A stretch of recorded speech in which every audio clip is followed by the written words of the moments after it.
ओम नमो भगवते वासुदेवाय। ओम नमो भगवते वासुदेवाय। ओम नमो भगवते वासुदेवाय। ओम नमो भगवते वासुदेवाय।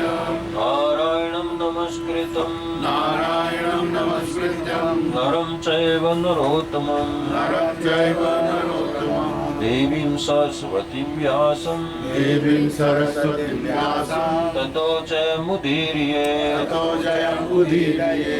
नष्टप्रायेषु भद्रेषु नष्टप्रायेषु भद्रेषु नित्यं भागवत सेवया नित्यं भागवत सेवया भगवती उत्तम श्लोके भगवती उत्तम श्लोके भक्तिर्भवति नैष्ठिकी भक्तिर्भवति नैष्ठिकी।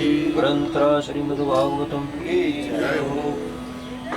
और स्कंद 4 अध्याय 14 राजा बैन की कथा। स राजा बैन आरूढ़ स्थित द्रवस्थान राजा के आसन पर उन्नबध अत्यंत घमंडी कष्ट 8 युवती भी ऐश्वर्यों से मैंने अपमान करने लगा। महाभागान महापुरुषों को शताब्द दूरदर्शी संभावित महान समझते हुए स्वतः अपने आप को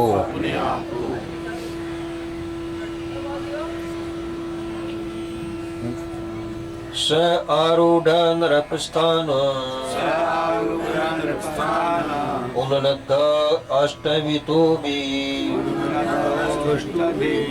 विभूति भी अवमेने महाभागान स्तब्ध संभावित सवत धन्यवाद जगतगुरु शिला प्रभुपाद और शिला प्रभुपाद की जय। जब राजा सिंहासन पर बैठा तो वह 8 ऐश्वर्यों से युक्त होकर सर्वशक्तिमान बन गया। फलतः वह अत्यंत घमंडी हो गया। झूठी प्रतिष्ठा के कारण वह अपने आप को सर्वश्रेष्ठ समझने लगा और इस प्रकार से वह महापुरुषों का अपमान करने लगा। जब थोड़ी सी किसी के अंदर प्रशंसा कोई कर दो और उसके अंदर इतना अभिमान आ जाता है तो अभिमान आने के बाद क्या करता है वो अपने आप को बहुत महान समझता है और किसी का भी फिर अपमान करने लगता है। तो ये बातें कुछ ऐसी होती है। माता है जैसे उनकी पिछाता के परिवार के बारे में सारा वर्णन था कि पिछला परिवार कैसा था उनका। तो इसी प्रकार एक कथा बताते थे महाराज जी कि जिस समय गौ माता ने बच्चा दिया तो बच्चा तो होता है जो शुरुआत में तो शुरू में गंदा ही होता है। तो एक स्त्री जा रही थी और गौ माता ने प्रार्थना की कि मेरे इस बच्चे को उठा करके पीठ पे रख दो, पीठ पे रख दो। बोला तेरा बच्चा तो बहुत गंदा है, मैं कैसे रख लूं? बोली ठीक है, मैं अपने बच्चे को चाट चाट करके इसको साफ कर देती हूँ, लेकिन तुम याद रखना मेरा बच्चा तो मैंने चाट चाट के साफ कर दिया और उछलने लग गया। तो लेकिन तेरा बच्चा जो है ना 9 महीने तक भी उठ नहीं पाएगा, चल नहीं पाएगा। गौ का बच्चा तो 1 मिनट भी उठकर चल जाता है। श्राप दे दिया गौ, उस तरह का श्राप दिया हुआ है कि तेरा बच्चा 9 महीने तक नहीं चलेगा। मेरे बच्चे को तो उठा के एक बार मेरी पीठ पर भी नहीं रख रही है, तो वो श्राप दिया था। तो इसी प्रकार जो कथा में वर्णन आता है कि इसी तरह महाराज युधिष्ठिर ने भी कुंती महारानी को श्राप दिया था कि तेरे अंदर किसी प्रकार की कोई बात है स्त्रियों के अंदर नहीं पचेगी, कि वो सारी चीजें बोल देगी। तो इसी प्रकार बहुत सी ऐसी बातें हैं हमारे ग्रंथों में कि एक बार राजा था और वो बहुत धनी था, उसके लिए दिन प्रतिदिन मतलब कोई भी जैसे उत्पाद वो आभूषण कहने लगता था, वो बड़ी प्रसन्न होती थी कि वह बड़ी सेवा करता है, आभूषण ले जाता है। एक दिन उससे पूछ बैठा कि तुम ऐसा धन कैसे कमाते हो? बोले मैं गांव में जाता हूँ और जमींदारों से जो खेती करते हैं उनसे अनाज खरीदता हूँ और शहरों में बेचता हूँ महंगे भाव में।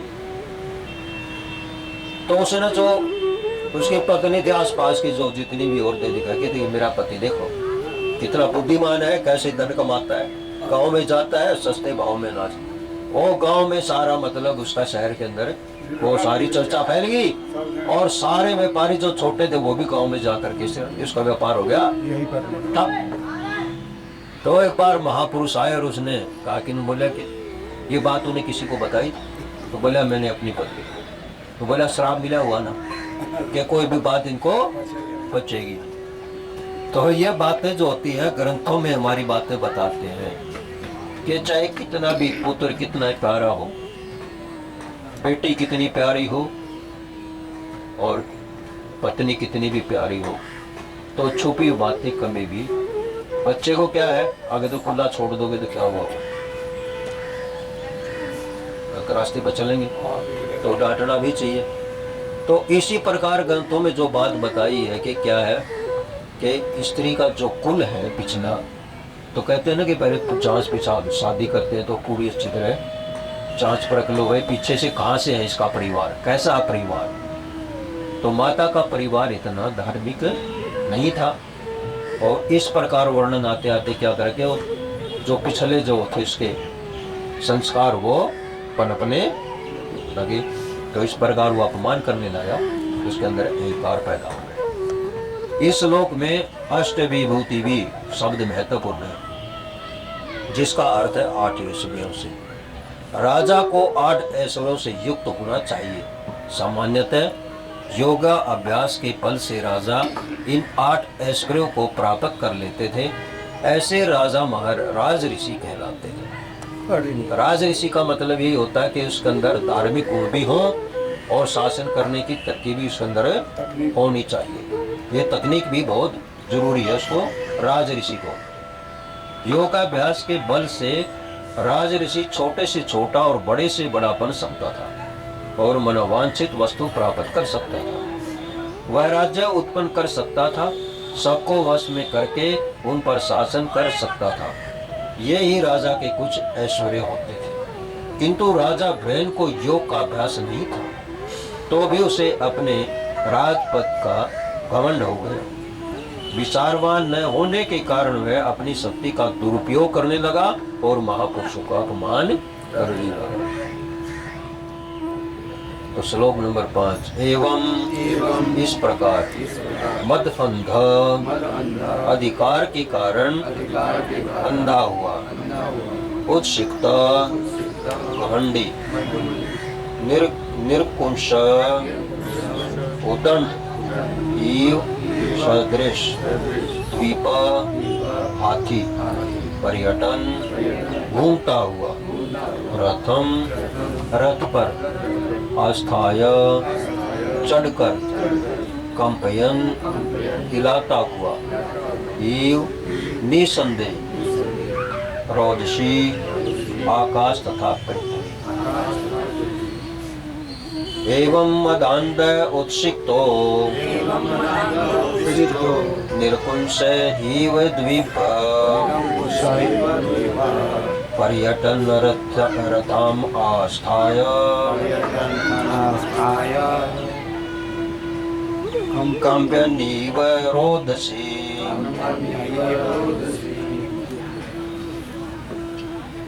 धन्यवाद गुरु शिला प्रभुपाद वारस गुरु शिला प्रभुपाद की जय।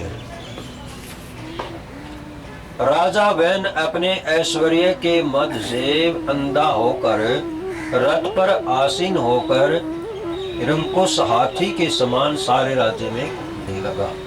जहां जहां वह जाता आकाश तथा पृथ्वी दोनों हिलने लगते। तो उसके अंदर इतनी शक्ति तो थी, ये सीढ़ियां प्राप्त कर लेते हैं और उसके बाद इतना अहंकार आ जाता है तो सारे हम देखते ही हैं।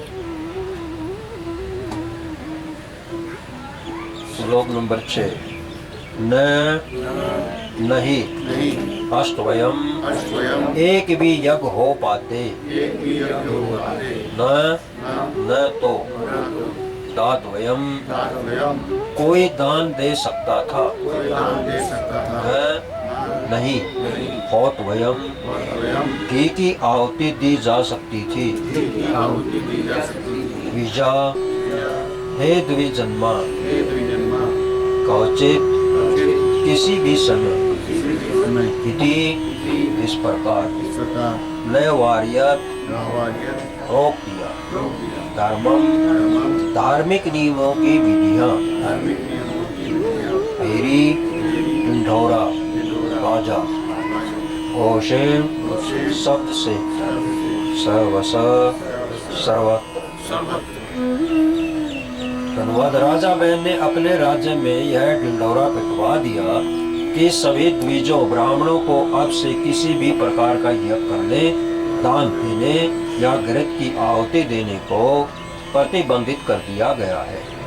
दूसरे शब्दों में उसने सभी प्रकार के धार्मिक अनुष्ठान बंद कर दिए। जिस प्रकार हिरण्यकशिपु ने कहा था कि मैं ही भीम चल रहा ना, भीम सर्वोपरि हूँ, कि कोई भी सुनवा सुनी है, मैं ही भगवान हूँ। तो इसी प्रकार ये भी क्या कह रहे हैं कि छोड़ो सब कुछ, तो मैं हूँ सब कुछ हुआ। तात्पर्य जो कुछ राजा बहन ने हजारों वर्ष पूर्व किया था वह आज सारे संसार में नास्तिक सरकारों द्वारा किया जा रहा है।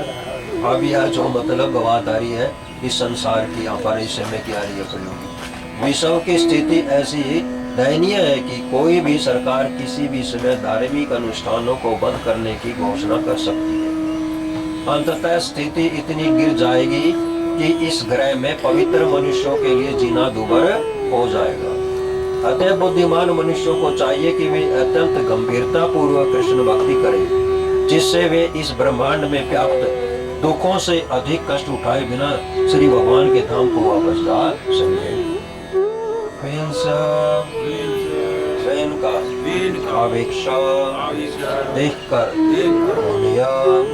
सभी मुनिगण दुर्वृत्तस्य दुर्वृत्त के विचेष्टितम कार्यकलाप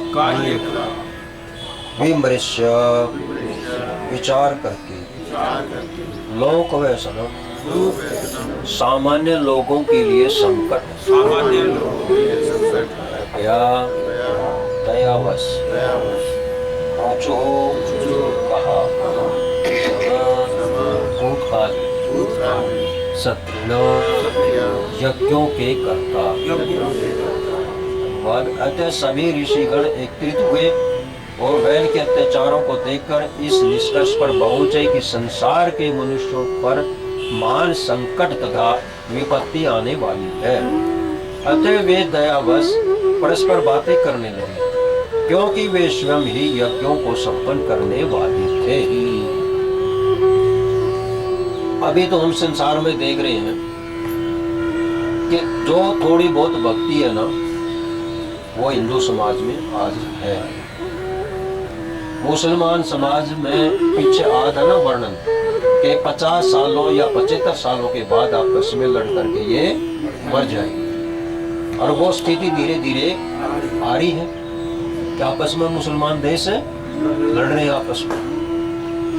इनमें से जब 50% हिसाब किताब बराबर हो जाएगा, उस टाइम पर क्या होगा, हिंदू वर्ग के ऊपर उठ जाएगा। हमारा देश पहले क्या था, बोलते थे ना, सोने की चिड़िया सबसे ऊपर था। उसके बाद इसके विभाजन होते रहे, कितने देश बन गए इसमें से, ये तो एक ही था पूरा भारत। हमारे इसको इला बोलते, जम्बू द्वीप पे भारत खंड है। अब तो ये छोटा एरिया रह गया उसका, पहले बोलते थे इसको इला, उसके बाद फिर इला, उसके बाद फिर भारतवर्ष। तो ये इसके सारे जितने देश पड़े हुए हैं, ये से भारत के अंदर से अलग अलग है। राजा बैन के सिंहासन पर बैठने से पूर्व तक सभी ऋषिगण समाज का कल्याण देखने हेतु अत्यधिक उत्सुक रहते थे। जब उन्होंने देखा कि राजा बैन अत्यंत अनुत्तरदायी, क्रूर तथा अत्याचारी है, तो वे फिर से जनता के कल्याण के विषय में विचार करने लगे। यह समझ लेना चाहिए कि साधु, सज्जन तथा भक्त कभी भी जन कल्याण से विरत नहीं रहते। वो दूसरों के ऊपर अत्याचारों को सहन कभी भी साधु नहीं करता। वो तो ये देखता है कि समाज के अंदर शांति किस प्रकार और जीव किस प्रकार सुख शांति से रह ले। यह समझ लेना चाहिए कि साधु, सज्जन तथा भक्त कभी भी जन कल्याण से विरत नहीं रहते। सामान्य कर्मी जन इंद्रिय तृप्ति के लिए धन संग्रह करते रहते हैं और ज्ञानी मुक्ति की इच्छा से एकांत भाव से चिंतन करते रहते हैं। किंतु वास्तविक भक्त तथा साधु पुरुष सदैव चिंतित रहते हैं कि लोगों को किस प्रकार भौतिक तथा आध्यात्मिक दृष्टि से सुखी बनाया जाए। अतः सभी ऋषि एकत्रित होकर राजा बैन द्वारा उत्पन्न भयावह वातावरण से उबरने हेतु मंत्रणा करने लगे। विराम दें, कल करेंगे। ओके महाराज। निताय गौरांगो, निताय गौरांगो, निताय गौरांगो गौर हरि। निताय गौरांगो, निताय गौरांगो, निताय गौरांगो गौर हरि। निताय गौरांगो, निताय गौरांगो, निताय गौरांगो गौर हरि। निताय गौरांगो, निताय गौरांगो, निताय गौरांगो गौर हरि। निताय गौरांगो, निताय गौरांगो, निताय गौरांगो गौर हरि। निताय गौरांगो, निताय गौरांगो, निताय गौरांगो गौर हरि। गौरा गौरा गौरा गौरा गौरा गौर हरि। गौरा गौरा गौरा गौरा गौर हरि। निताय गौरांगो, निताय गौरांगो, निताय गौरांगो गौर हरि। निताय गौरांगो, निताय गौरांगो, निताय गौरांगो गौर हरि।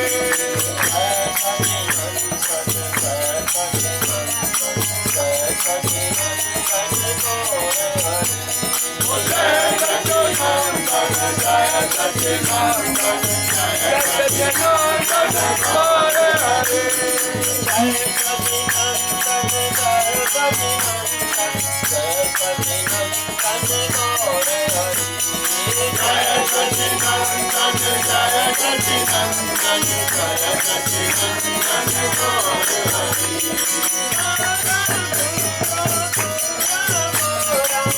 गौरा गौरा गौर हरि।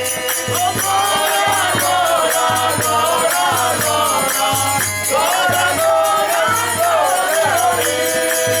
निताय गौरांगो, निताय गौरांगो, निताय गौरांगो गौर हरि।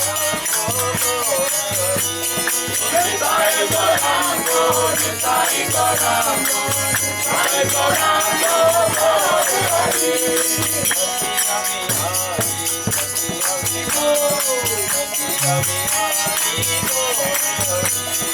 सखिया बिहारी, सखिया बिहारी, सखिया बिहारी गौर हरि। नदिया बिहारी, नदिया बिहारी, नदिया बिहारी गौर हरि। नदिया बिहारी, नदिया बिहारी, नदिया बिहारी गौर हरि। नदिया बिहारी, नदिया बिहारी, नदिया बिहारी गौर हरि।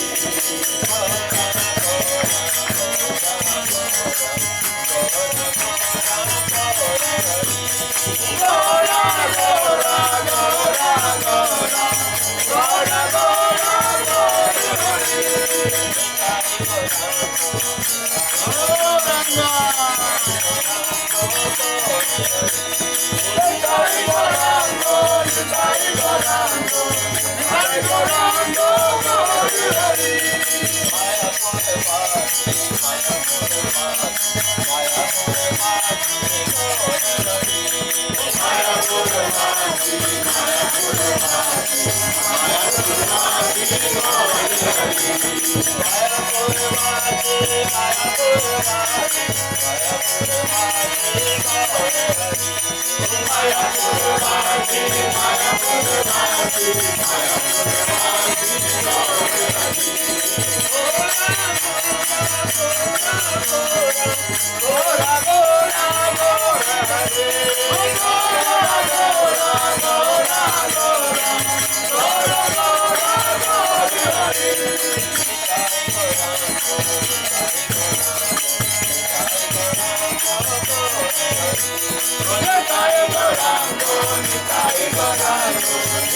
चैतन्य महाप्रभु की, नित्यानंद प्रभु की, जय हो। जगदुरु जिला प्रभु जय हो।